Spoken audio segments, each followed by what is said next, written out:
faire des burgers. Pas n'importe quel burger, ce sera les burgers parfaits. Des burgers au levain. Voilà, je vous invite à regarder la réalisation de ces buns et on se retrouve juste après.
Ça y est, on est de retour en mode vlog.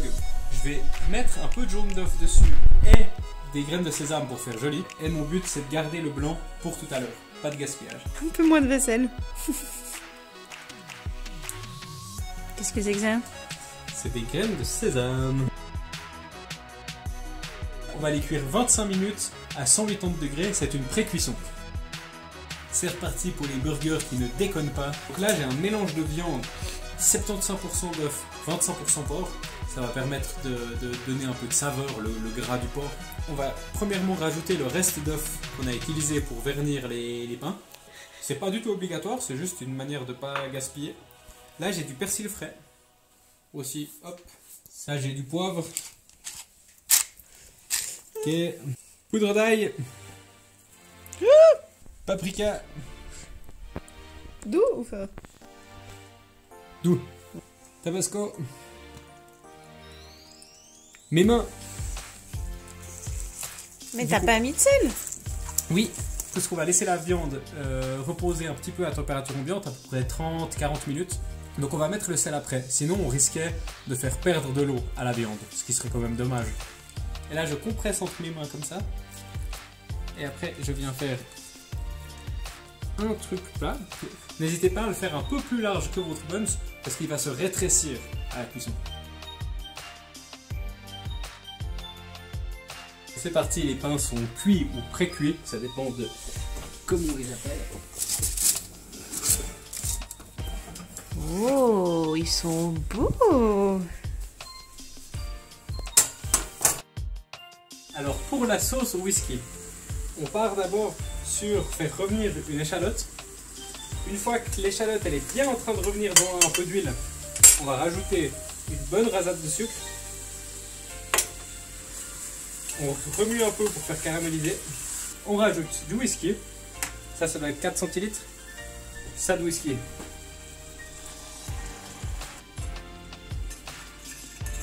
Laisse évaporer l'alcool une petite minute, pas plus. Ensuite, je transvase dans un bol. Je rajoute ketchup, mayonnaise et tabasco.